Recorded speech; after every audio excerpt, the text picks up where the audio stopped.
আজ আমরা লেকচার শিটের 4 নম্বর অঙ্কটা করব।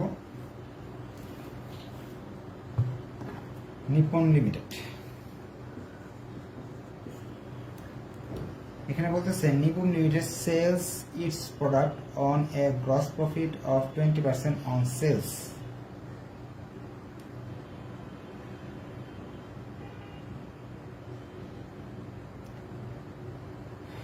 নিপন লিমিটেড তারা যে পণ্য বিক্রি করে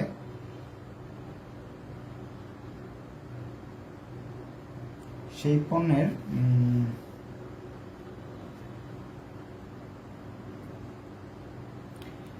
20% মুনাফা যোগ করে পরে বিক্রি করে আর কি। বিক্রয়ের উপর 20% মুনাফা যোগ করে পরে বিক্রি করে।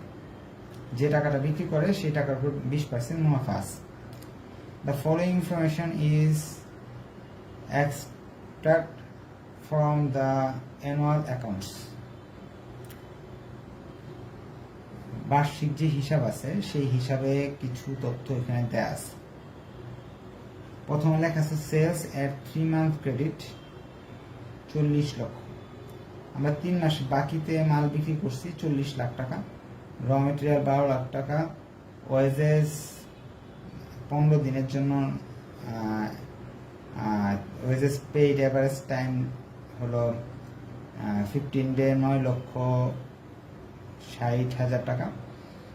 তারপরে ম্যানুফ্যাকচারিং এক্সপেন্স পেইড 1 month এরিয়ার 12,000 টাকা। তারপর অ্যাডমিনিস্ট্রেটিভ এক্সপেন্স দেওয়া আছে 4,80,000 টাকা। Selling promotion expense payable half yearly in advance 2 lakh টাকা। এরকম টাকা দেওয়া আছে। আগের বারের মতো অঙ্কটা এত সহজভাবে বলে দেয় নাই। এখন আমাদের কি করতে হবে এটি দেখব। The company enjoy 1 month credit from the supply of raw material and maintenance 2 month stock of raw material and 1.5 month stock of finished goods. Cash balance is maintained at টাকা 1 লাখ টাকা। আচ্ছা, 1 লাখ টাকা ক্যাশ ব্যালেন্স। এই তথ্যটা আমাদের চেনা। আর 10% মার্জিনও রাখতে বলছে। Assume a 10% margin. Find out working capital of Nippon company limited. এখন নিপন কোম্পানি লিমিটেডের ওয়ার্কিং ক্যাপিটাল বের করতে বলছে। আচ্ছা, আমাদের এখানে অ্যানুয়াল প্রোডাকশন ইউনিটের কথা বলাই নাই কোনো কিছু। এনে সব টাকার কথা বলা। তাহলে আমাদের অ্যানুয়াল প্রোডাকশন ইউনিটটা দেওয়া নাই, টাকা দেওয়া আছে। এখন আমি কি করব, আগে যে তথ্যগুলো চেনা সেইগুলো একটু লিখি আমরা। 3 নাম্বার তথ্যগুলো এখানে দেওয়া আছে। দেখি আমরা ফার্স্টে র মেটেরিয়ালটা দেওয়া নাই, টাইমটা নাকি দেওয়া আছে। র মেটেরিয়ালটা দেওয়া আছে। আচ্ছা, যেগুলো দেওয়া আছে এগুলো নিচে দেওয়া আছে। র মেটেরিয়ালের টাইম দেওয়া আছে 2 month। একটু নিচে আবার যাই আমরা পড়তে। প্রশ্ন কিন্তু এলোমেলো একটু, এখান থেকে পড়ি আমরা। The company enjoy 1 month credit, 1 মাস ক্রেডিট, অর্থাৎ অ্যাকাউন্টস পেয়েবল 1 মাস। সিপি গুলা লিখতেছি। এরপর দেওয়া আছে maintains 2 months stock of raw material. Raw material 2 mass.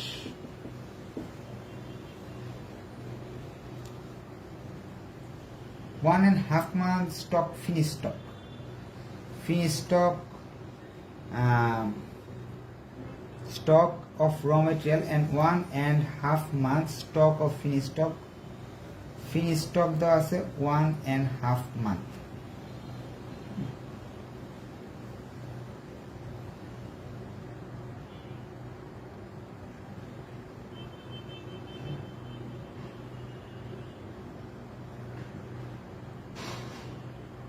Finished stock 1.5 month।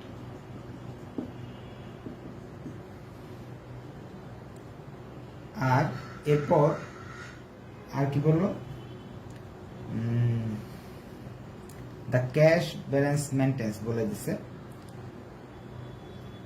1 lakh. ক্যাশের কথা বলা আছে 1 2 3 ক্যাশ, ক্যাশ হলো 1 লাখ। আবার মার্জিন 10%। এই তথ্যগুলো নিচে পাইলাম। উপরে একটা কথা লেখা আছে সেলস, নিচে সবগুলো তথ্য পড়ে ফেলছি। এইখানে দেখেন বিক্রি করা হয় 3 মাসের, 1 বছরের টাকা তো এনে দেওয়া আছে 40 লক্ষ টাকা বিক্রয়, কিন্তু বিক্রি করা হয় 3 মাস ক্রেডিট, অর্থাৎ মাল যে বিক্রি করি 3 মাস পর পর টাকাগুলো পাই।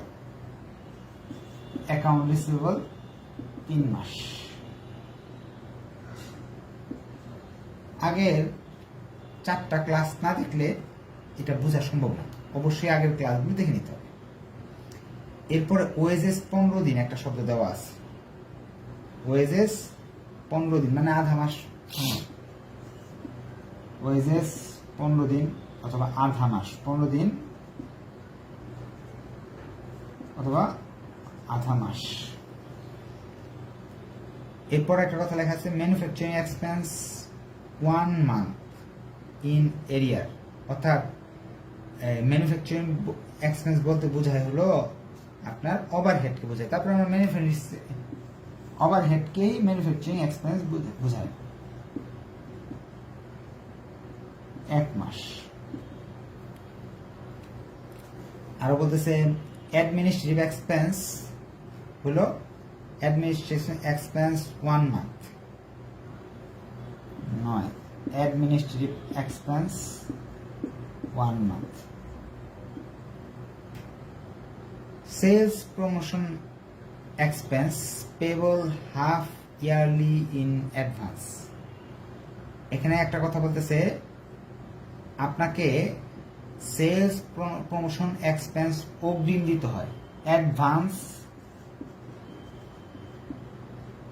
সেলস প্রমোশন এক্সপেন্স 6 মাসের। এই মেয়াদগুলো আমরা প্রশ্নটা 2-3 বার পরে খুঁজে খুঁজে বের করলাম, আবার করে দিচ্ছি কারণ অনেকেই বুঝবে না। হ্যাঁ, প্রশ্নে বলা আছে বিক্রি করি আমরা 40 লাখ টাকা 1 বছরে বিক্রি করি, এটা প্রশ্নে বলা আছে 40 লাখ টাকা, কিন্তু বিক্রয় 3 মাস ক্রেডিট, বিক্রয় করার পরে 3 মাস পর পর টাকাটা পাই। বাকিতে বিক্রয় করার আগে অ্যাকাউন্ট রিসিভেবল বলা হয়, তাহলে অ্যাকাউন্ট রিসিভেবল 3 মাস প্রথম তথ্য থেকে আমরা পাইলাম। এরপরে আমরা পাইছি র মেটেরিয়াল 12 লাখ টাকা, কোনো মেয়াদের কথা বলা নাই। ওয়েজেস এর মেয়াদের কথা বলা আছে 15 দিন। ম্যানুফ্যাকচারিং এক্সপেন্সের 1 মাস, এই যেগুলো লিখছি ওয়েজেস ম্যানুফ্যাকচারিং এক্সপেন্স। এরপরে লিখছি আমরা আরো কি লিখছিল তারা administrative expense, sales promotion expense, এগুলো আমরা লিখছি সব। Administrative expense, sales promotion expense লিখছি। নিচে আরো কথা বলা ছিল যে আপনার এই ক্রেডিট অর্থ সাব ক্রেডিট ফ্রম সাপ্লায়ার, আর কি পাওনাদারের মেয়াদ বলা ছিল 1 মান্থ। র মেটেরিয়ালের 2 মাস, পাওনাদার 1 মাস, র মেটেরিয়াল 2 মাস। পরে আছে ফিনিশ স্টক 1.5 মান্থ, আর কি ফিনিশ গুডস 1.5 মাস। এই শব্দগুলো দেওয়া আছে।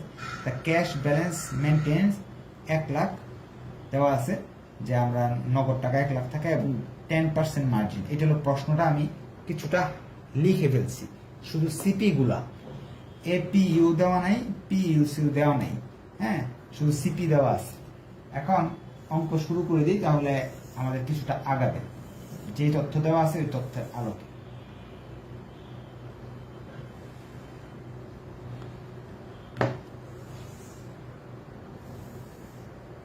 অ্যাকাউন্ট টাইটেল আমাদের লিখতে হবে, অ্যাকাউন্ট টাইটেল, আর হলো সূত্র লিখতে হবে। না, সূত্র যদি লিখতে চাই, সূত্র লিখলে লিখবো হলো এপিইউ গুণ পিইউসি গুণ সিপি। আগে পরে করলে কোনো সমস্যা নেই, 12 মাসের অঙ্ক, সব মাসে দেওয়া আছে টাকা। সূত্র লেখা শেষ। তো প্রথম লিখবো কারেন্ট অ্যাসেটস, কারেন্ট অ্যাসেটস। এই নাম্বারে কারেন্ট অ্যাসেট আছে। কারেন্ট অ্যাসেটস মধ্যে 1 নম্বরে আমার পাবো হলো র মেটেরিয়াল, কিনা 1 নম্বরে লিখি র মেটেরিয়াল।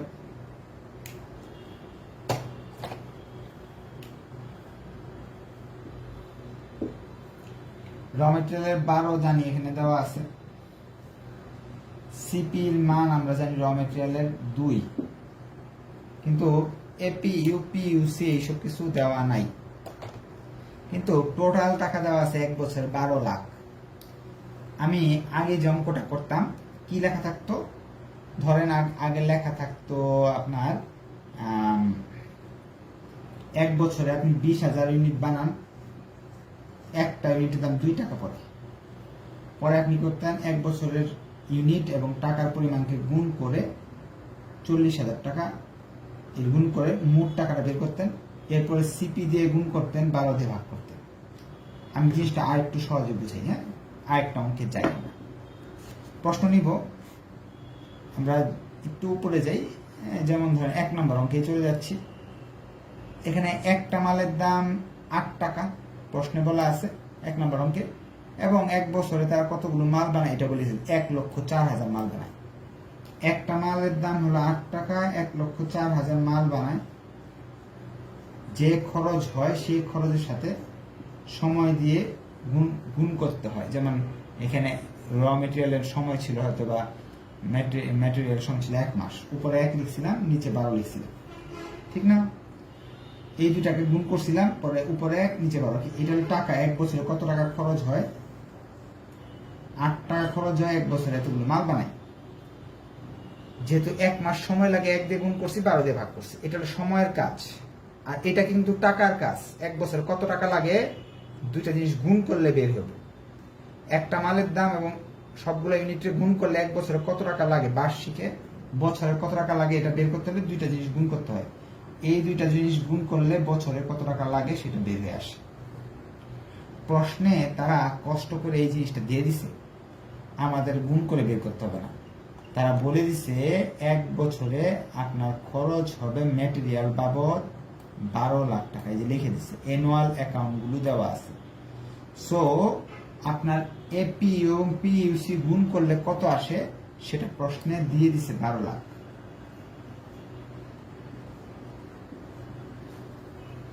সো আমরা এখানে 12 লাখ সরাসরি বসাইলাম, ইউনিটটাও পাইলাম না, এই দুইটা গুণ করার দরকার হয় না, সরাসরি 12 লাখ বসাই দিলাম। সিপির মান 12 দেওয়া আছে, এখন টাকাটা লিখে ফেলবো। গুণ করলে টাকা আসে মনে হয় আমাদের 2 লাখ টাকা।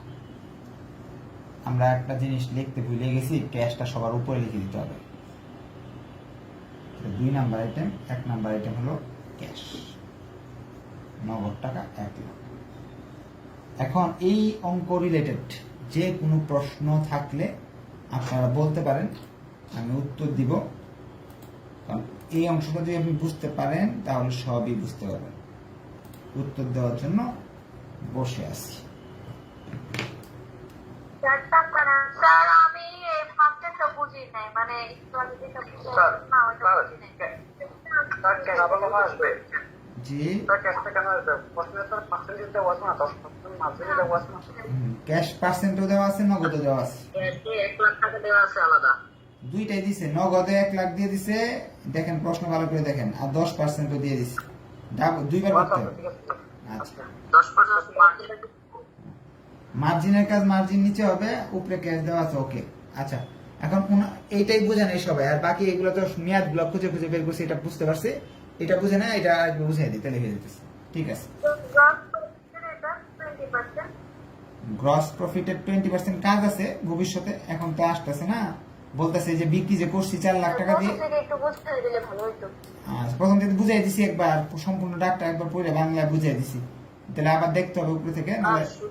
এই যে সূত্রটা আমরা একটু উল্টাই নিছি, এটা কি আমাদের সুবিধার জন্য? কারণ আগে তো এপিইউর পরে সিপি গুণ করতাম না। হ্যাঁ, আমরা সূত্রে ধরেন 5 এর সাথে 2 গুণ করলাম, পরে 10 গুণ করলাম, কত আসলো? 100। এখন যদি আপনি 5 এর সাথে 10 গুণ করেন, পরে 2 গুণ করেন, তাহলে মান কি বদলাইবো নাকি 100 থাকবো? 100 থাকবো। এটা সামনে লিখলে যে কথা, পিছনে লিখলে একই কথা। তা আমার এবারের অঙ্কে সূত্রটা একটু চেঞ্জ করে লিখছি, কারণ এই দুইটা গুণফল এখানে প্রশ্নে দেওয়া আছে। সিপির গুণফলটা দেওয়া নাই, সিপির গুণফলটা পিছনে, এই জন্য সিপিটাকে পিছনে লিখছি। আর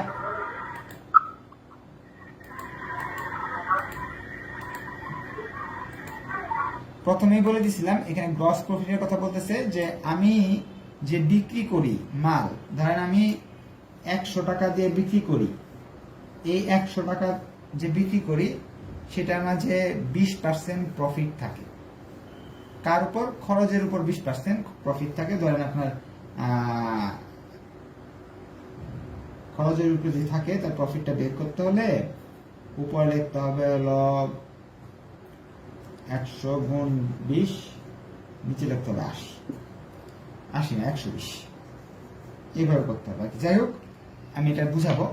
বলছে আমি যে বিক্রয় করি, যা বিক্রি করি তার ভিতর থেকে প্রফিট থাকে এত টাকা। যেমন আমি হ্যাঁ এখন বোঝা যাবে। আমি বিক্রি করি যা, ধর আমি খরচ পাচ্ছে 80 টাকা, 20 টাকা লাভ যোগ করে 100 টাকায় বিক্রি করি, এরকম আর কি। কথাটা বলে দিছে। এটা কাজ হবে একটু পরে, এটা কাজ একটু পরে হবে, টেনশনের কোনো কারণ নেই। এখন এই 12 লাখ কিভাবে পাইলাম? প্রশ্নে যদি এরকম ইউনিট দেওয়া না থাকে, প্রতি ইউনিটে কত টাকা দাম এবং প্রতিটা মালের খরচ কত, কতগুলো মাল এই বছর বানিয়েছি, এইসব কিছু না দেওয়া থাকে, তাহলে এই মূল টাকা, র মেটেরিয়ালের টাকাটা, এক বছরে র মেটেরিয়াল কত টাকা হয়েছে সেটার মাঝে 2 মাসে কয় টাকা খরচ হতে পারে সেটা বের করতে হবে। ধরেন এক বছরে আপনার 12 লাখ টাকা র মেটেরিয়াল বাবদ খরচ হবে, 2 মাসে কত হবে বের করতে হলে 2 দিয়ে গুণ, 12 দিয়ে ভাগ। এই কাজটাই আমরা করতেছি। তাহলে আমাদের একবারে 2 লাখ টাকার মাল লাগবে। এরপরে আমরা দেখেন এখানে আরেকটা জিনিস খেয়াল করবেন, ওয়ার্ক ইন প্রসেস শব্দটা দেয়া নাই। ওয়ার্ক ইন প্রসেস শব্দটা দেয়া নাই।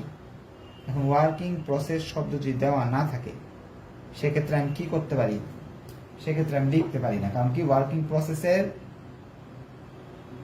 মেয়াদও দেওয়া নাই, টাকাও দেওয়া নাই, কিচ্ছু দেওয়া নাই। তাহলে ওয়ার্কিং প্রসেসকে বাদ দিয়ে দিতে হবে। এরপর লিখতে হবে ফিনিশ গুডস। ফিনিশ গুডস কই আছে? এই যে finish goods. Finish goods, finish গুডসের টাকার বিষয়ে তারা বলে দিছে আপনার ফিনিশ গুডসে কোনো টাকা দেওয়া নাই, ফিনিশ গুডস দেওয়া নাই। এখন ফিনিশ গুডস এর টাকা কিভাবে বের করবো? ফিনিশ গুডস শব্দের অর্থ কি? ফিনিশ গুডস শব্দের অর্থ আমরা মনে থাকলে র মেটেরিয়াল, ওয়েজেস, ওভারহেড সব যোগ করার পরে টোটাল কস্ট বের করতাম, ওইটাই হলো ফিনিশ গুড ছিল না? এগুলো 100% করে, তার মানে টোটাল কস্টটাই হলো আমার ফিনিশ গুডস, বা কস্ট অফ গুডস জিনিসটা আমার ফিনিশ গুডস। কি করতাম ফিনিশ গুডস? তাই আরেকবার মনে করে দিই। প্রথম দিতে মেটেরিয়াল, পরে এটার সাথে মেটেরিয়ালের 100% করতাম, লেবারের 100% করতাম, তারপরে করতাম কি ওভারহেডের 100%। যেটা বেরোতো এটার নাম দিতাম কি ফিনিশ গুডস। ফিনিশ গুডস এর আরেকটা নাম কি জানেন? কস্ট অফ গুডস সোল্ড, বিক্রিত পণ্যের ব্যয়, cost of goods sold. Finish goods এর আরেকটা নাম কস্ট অফ গুডস সোল্ড। তাহলে কস্ট অফ গুডস সোল্ড আমাকে বের করতে হবে। কস্ট অফ গুডস সোল্ড কিভাবে বের হয়?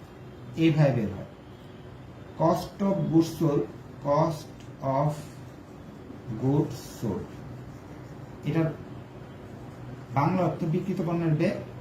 আরো বেসিক যদি বুঝতে চান, এটার অর্থ হলো আপনি যে মাল বিক্রি করতেছেন 100 টাকা, এটা খরচ কত, বানাতে খরচ কত পড়লো বা কিনতে কত খরচ পড়লো, এটাকে বলা হয় কস্ট অফ গুডস সোল্ড।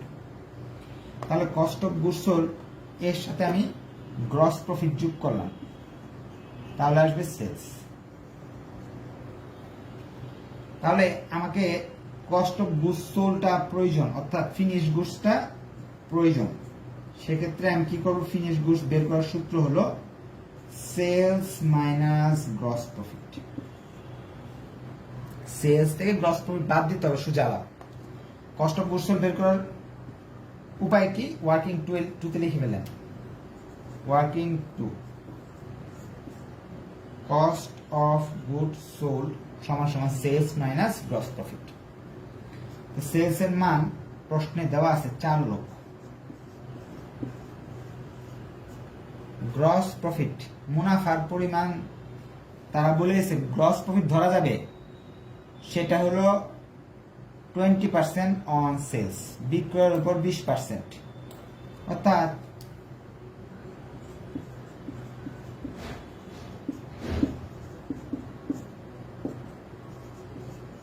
বিক্রয় 20% যদি প্রফিট ধরেন আপনি, তাহলে 80,000 টাকা,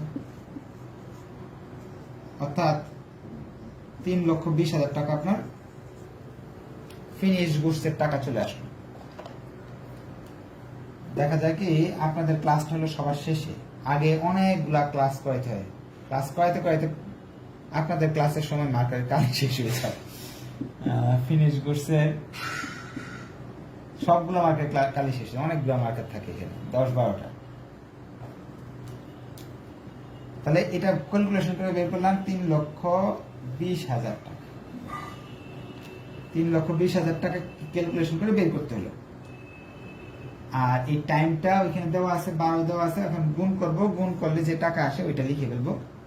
3,20,000 না 32 লাখ টাকা, 32 লাখ টাকা, কারণ এটা হলো সেলস, তো 40 লাখ টাকা। শূন্য একটা কম দিছিলাম, হ্যাঁ, শূন্য বাড়াই দিলাম, 32 লাখ। সব হিসাব করার পর টাকা আসতেছে আমার, সব হিসাব করার পর এখানে টাকা আসতেছে 4 লক্ষ।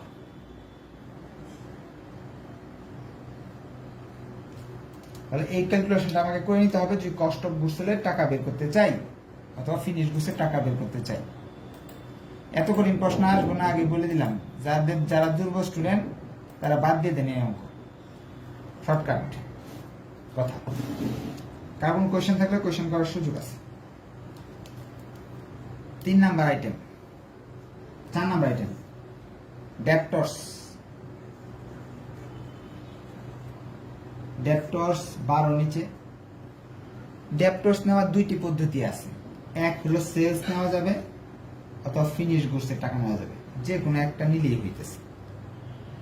আপনি সেলস নিয়ে করলে হবে, ফিনিশ গুডস নিয়ে করলে হবে। আমরা তো এত ঝামেলা যে এনে সেলস নিয়ে করবো না, ফিনিশ গুডস দিয়ে করলে আমাদের সুবিধা। ফিনিশ গুডসের টাকা নিয়ে করে ফেলে, সেলস নিয়ে করলেও কেউ কাটবে না। ডেপ্টরস বা অ্যাকাউন্ট রিসিভেবল 3 মাস, 3 দিয়ে গুণ করতে হবে আমাকে। 3 দিয়ে যে আমি গুণ করি যা আসবে ফাইনাল করে লিখে ফেললাম 8 লক্ষ টাকা। আমি মাইক অন করে রাখছি, যে কেউ যে কোনো কোয়েশ্চেন করতে পারবেন, কারণ মনে হয় না কারো কোনো কোয়েশ্চেন আছে, এই জন্য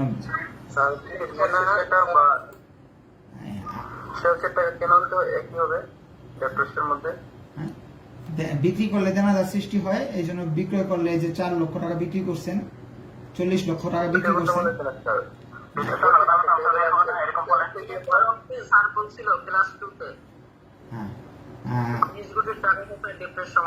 হ্যাঁ হ্যাঁ, এটা ক্লাস 1, 2, 3, 4 4টা ক্লাসে আমি এটা বুঝিয়ে দিছি। ফিনিশ গুডসের টাকা এবং সেলসের টাকা সমান লেখা যাবে। ইচ্ছা ফিনিশ গুডসের টাকা ডেপ্টরসের টাকা সমান হবে, আর ইচ্ছা করলে সেলসের টাকাটা এখানে বসাতে পারবেন। আপনার যে কোনো একটা পদ্ধতি অবলম্বন করতে পারবেন। এটা প্রথম 4টা ক্লাস একটু দেখে নিতে হবে, এটা ব্যাখ্যা করছি। হ্যাঁ, এখানে আরো অনেক কিছু ব্যাখ্যা বাকি আছে, তো সেইগুলা ব্যাখ্যাগুলো করি এখন। এরপর আমরা কিন্তু এখানে কাজ শেষ করে আমাদের বিদায় হয়ে যায়। কিন্তু আপনাদের মনে রাখতে হবে কারেন্ট অ্যাসেট কাকে বলে। চলতি সম্পদ, যেই সম্পদগুলো 1 বছরের মাঝে, হ্যাঁ,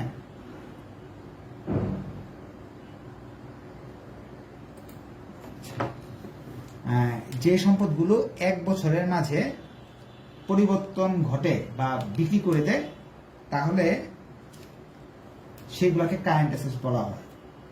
কি কি হতে পারে? নগদ টাকা, দেনাদার, বা 1 বছরের মাঝে যেসব পরিবর্তন হয়, সাপ্লাই, এরকম অনেক ধরনের আছে। আমরা যেহেতু ফাইনাল ইয়ার বা থার্ড ইয়ারে পড়তেছি তাহলে জানি। এখন একটা অগ্রিম ব্যয়, অগ্রিম খরচ আমাদের চলতি সম্পদ। এটা সাধারণত অঙ্কে থাকে না, কিন্তু এই অঙ্কে আছে। অ্যাডভান্স, অ্যাডভান্স শব্দের অর্থ হলো অগ্রিম। অগ্রিম সেলস প্রমোশন এক্সপেন্স, প্রতি বছরে অগ্রিম সেলস, এরকম অ্যাডভান্স কোনো এক্সপেন্স যদি প্রশ্নে দেওয়া থাকে তাহলে এখানে আনতে হবে অগ্রিম সেলস প্রমোশন এক্সপেন্স। তাহলে আমরা আরেকটা নতুন আইটেম শিখলাম এখানে। নিচে 12, উপরে হলো আমাদের এখানে টাকা তারা দিয়ে দিচ্ছে। সেলস প্রমোশন এক্সপেন্সের টাকা কি এখানে দেওয়া আছে? মনে হয় দেওয়া আছে, 2 লাখ টাকা দেওয়া আছে। সেলস প্রমোশন এক্সপেন্স 2 লাখ টাকা প্রশ্নে সরাসরি দেওয়া আছে, 2 লাখ লিখে দেবো। গুণ হলো 6 মাস, প্রশ্নে বলে দিছি, আমি তো সাইড দিয়ে লিখেও দিছি 6 মাস সেলস প্রমোশন 6 মাস, 6 দিয়ে গুণ হবে, এতে 1 লাখ টাকা আসবে। সব যোগ করে ফেলাম, 5টা আইটেম যোগ করলে আমাদের 16 লাখ টাকা চলে আসতেছে। এই 16 লাখ টাকার নাম হলো টোটাল ওয়ার্কিং ক্যাপিটাল। হ্যাঁ, টোটাল কারেন্ট অ্যাসেটস লিখতে হবে, টোটাল ওয়ার্কিং ক্যাপিটাল লিখতে হবে। এরপর আমাকে বি তে চলে যেতে হবে। বি তে অনেকগুলো আইটেম, কারেন্ট লাইবিলিটি। কারেন্ট লাইবিলিটির মাঝে প্রথমে আমাদের অ্যাকাউন্টস পেবলকে খুঁজে বের করতে হবে, বা ক্রেডিটর্স, অ্যাকাউন্টস পেবল অথবা ক্রেডিটর্স। অ্যাকাউন্টস পেবল আমাদের টাইম দেওয়া আছে, টাইমটা দেওয়া আছে। অ্যাকাউন্টস পেবল কই গেল, এই যে হ্যাঁ ফার্স্টে লিখছিলাম। হ্যাঁ, টাইম দেওয়া হলো 1 মাস। অ্যাকাউন্টস পেবল যদি 1 মাস সময় দেওয়া থাকে, সময় দেখতে তো সমস্যা নেই, নিচে 12 আর উপরে 1 মাস। টাকা অ্যাকাউন্টস পেবলের টাকা সবাই জানেন, অ্যাকাউন্টস পেবল আর র মেটেরিয়ালের টাকা সেম হয়, এটা নিয়ে আর আলোচনা করব না, আগের ক্লাস করতে হবে। হ্যাঁ, গুণ করলাম, টাকা চলে আসতেছে 1 লাখ টাকা। 2 নাম্বার, অ্যাকাউন্টস পেবলের পরে আমাদের আর কি কি আইটেম বাকি আছে, সবগুলোতে দাগ দেওয়া হয়েছে না। ওয়েজেস বাকি আছে। হ্যাঁ, ওয়েজেসের বা 15 ডে বলছিল, মানে আধা মাস। ওয়েজেসের টাকা প্রশ্নে দেওয়া আছে 9,60,000 টাকা। একটু পরে দেখেন, ওয়েজেস 9,60,000 টাকা প্রশ্নে সুন্দর করে দেওয়া আছে। সেই হিসাবে আমার টাকা আসতেছে 40,000 টাকা। হাফ মান্থ মানে 0.5, 50% এবং 0.50 লিখে দেবো। 3 নাম্বার আইটেমের নাম হলো ওভারহেড, আর এটাও 4 নাম্বার। 3, 4 লিখে গেলে একসঙ্গে, সময় কম। Overhead, advertisement expense. আমি প্রশ্ন নিব, টেনশনের কোনো কারণ নাই। এগুলো টাইম হলো 1 মাস করে। হ্যাঁ, আপনি যদি চান, জানেন এটা কিন্তু দুইটাকে একসাথেও করা যাবে চাইলে। থাক, এই ঝামেলায় আমরা না যাই। একটু মনে হয় লেখাগুলো একটু কাছে কাছে চলে আসছে। হ্যাঁ, 12টা একটু ছোট করে লিখে দিই। ওভারহেডের টাকা প্রশ্নে দেওয়া আছে 12 লাখ, আর অ্যাডমিনিস্ট্রেটিভ 4,80,000। 12 লাখ আর 4,80,000, সেই হিসাব করলে আমাদের টাকা আসতেছে 1 লাখ, আর একটা হলো 40,000। সবগুলো যোগ করলাম, কারেন্ট লাইবিলিটি চলে আসলো 2,80,000 টাকা। Total B number current liability, total current liability. আমি সবাইকে প্রশ্ন করার সুযোগ দেবো। এটা থেকে এটা বাদ দিলে বেরিয়ে আসবে কি, এটা থেকে এটা বাদ দিলে বেরিয়ে আসবে হলো আমাদের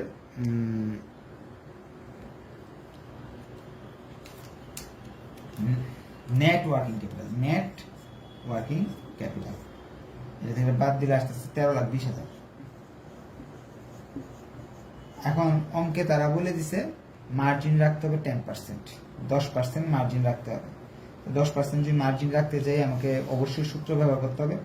সূত্র যেটা শিখিয়ে দিয়েছিলাম, লিখব মার্জিন সমান সমান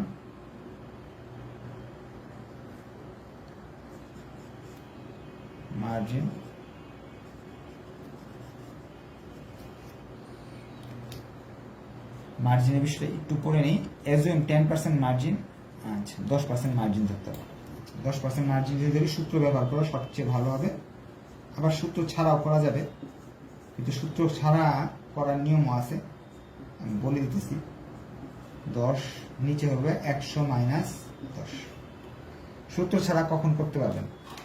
তারা বলতেছে আপনার যে ক্যাশ থাকবে, এখানে তো অঙ্কে এটা সূত্র ছাড়াই করতে হবে, কারণ হলে ক্যাশ তো উপরে দেওয়া আছে।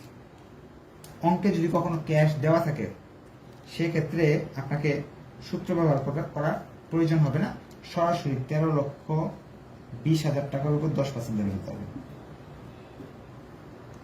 তাহলে টাকা চলে আসে 1,32,000।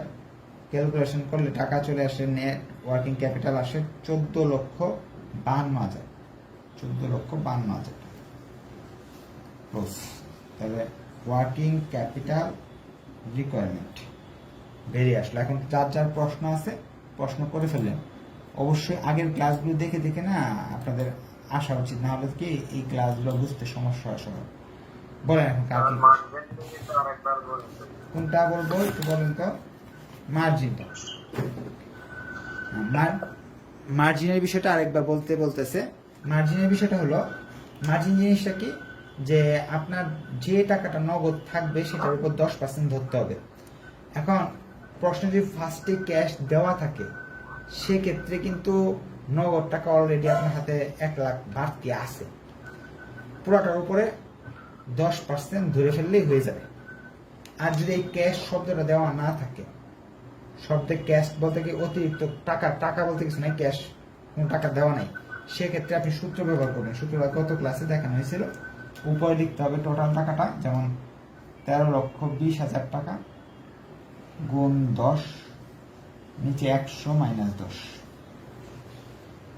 সূত্র কখন ব্যবহার করবো? ক্যাশ যদি টাকা দেওয়া না থাকে, ক্যাশের টাকা যদি দেওয়া থাকে তাহলে সূত্র ছাড়া করবে। আর কারো কোনো কোয়েশ্চেন? হ্যাঁ বল। মার্জিন, হ্যাঁ, মার্জিন শব্দের অর্থ এক এক জায়গায় এক একটা, এদের জন্য এটা হলো মার্জিন। আবার আপনি যদি ফিনান্সিয়াল স্টেটমেন্ট করতে যান, তো গ্রস মার্জিন, কন্ট্রিবিউশন মার্জিন, ওটা শুধু মার্জিন না কিন্তু, হ্যাঁ, গ্রস মার্জিন, কন্ট্রিবিউশন মার্জিন এরকম শব্দ ব্যবহার করা হচ্ছে। হ্যাঁ, শুধু মার্জিন বললো সেই ক্ষেত্রের জন্য শুধু মার্জিন হলো এটা, এটা হলো ক্যাশের মার্জিন। আর ওগুলো হলো গ্রস প্রফিট মার্জিন বা কন্ট্রিবিউশন মার্জিন। এক একটা অঙ্কের জন্য এক একটা মার্জিন শব্দ ব্যবহার করা হয়। যেমন এই শব্দের জন্য মোট লিখলে টোটাল লিখবেন না, কারণ সবার টোটাল তো এটা না, ঠিক না? টোটাল একটা শব্দ ব্যবহার করা হয় মোট হিসাবে। তো এই অঙ্কের জন্য মার্জিন হলো এই জিনিসটা, নগদ টাকা কত টাকা থাকা উচিত। জি বল, আর কোন কোয়েশ্চেন? কোয়েশ্চেন আছে কারো?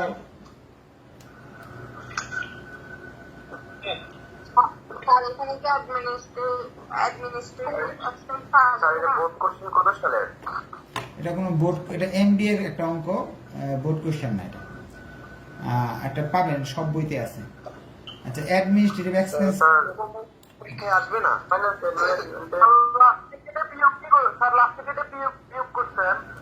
কোনটা? এটা যোগ করছি, আর এটা থেকে এটা বিয়োগ করছি, এ থেকে বি মাইনাস করছি।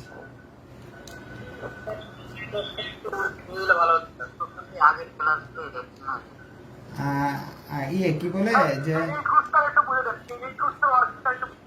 ফিনিশ গুডস, ফিনিশ গুডসের টাকা যদি দেওয়া না থাকে তাহলে একটা ওয়ার্কিং করে নিতে হবে এই ক্ষেত্রে। হ্যাঁ, ওই যে গ্রস প্রফিটের কথা বলা থাকলে ওয়ার্কিংটা করে নিতে হবে। ওয়ার্কিংটা তো আগে করছিলাম, মুছে ফেলছি, এখন তো আর এনে জায়গা অনেক করে আবার দেখাবো, ওই জায়গায় করছিলাম। ওই ওয়ার্কিংটা করে এই টাকাটা বের করে নিতে হবে। অর্থাৎ আসবে না, এরকম কঠিন আসবে না, আপনার টেনশন করেন না। কিন্তু এখান থেকে আমি তো ফার্স্টে ক্লাসে বলে দিছি তো, এইগুলাতে কি এরকম অঙ্ক আসে না, ওই ছোটখাটো একটা নিয়ম চলে আসতে পারে। কিন্তু এখানে শিখার মেন জিনিস হচ্ছে যে অ্যাডভান্স যে এক্সপেন্সটা, এটা একটা নতুন কিছু ছিল, ছোটখাটো জিনিস আসতে পারে, কিন্তু ওই যে এরকম কঠিন নাও আসার সম্ভাবনা আছে। এরপরে যেগুলো আছে 5, 6, এই দুইটা হলো আরো কঠিন, এগুলো আসার সম্ভাবনা কম। কিন্তু আমি আপনাদের এখান থেকে দেখবেন 8, 9 হলো একটা ইউনিভার্সিটি কোয়েশ্চেন, এইগুলা পরীক্ষায় আসে। হ্যাঁ, এবং আপনার জি বলেন কোনটা?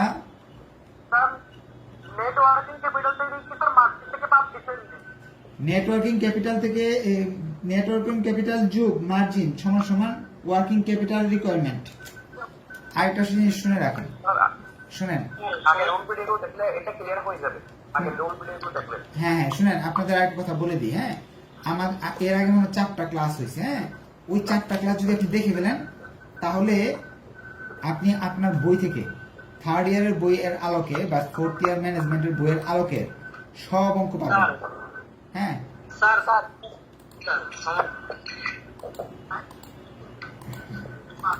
টাইম তো শেষ, এখন আপনাকে শেষ কথাটা বলে দিই। প্রবলেম 5, 6 এটা শুধু 4th ইয়ার অ্যাকাউন্টিং ডিপার্টমেন্টের দের আসে এরকম কঠিন অঙ্ক, কিন্তু আপনাদের বইতে থার্ড ইয়ারের যে মাপ দিবে এরকম না, থার্ড ইয়ারের বইতেও এই অঙ্কগুলো আছে। এখান থেকে ছোটখাটো অপশন অঙ্ক চলে আসতে পারে। আগের 4টা ক্লাস যারা করছে তারা তাদের বই থেকে third year accounting department, fourth year management ডিপার্টমেন্টের ফিনান্সিয়াল ম্যানেজমেন্ট বই থেকে যে কোনো ইউনিভার্সিটির কোয়েশ্চেন করতে পারবে। সো আপনারা এখন বাসায় প্র্যাকটিস করেন, বাকিগুলো আমি করে দিব ইনশাআল্লাহ। ধন্যবাদ সবাইকে, আসসালামু আলাইকুম।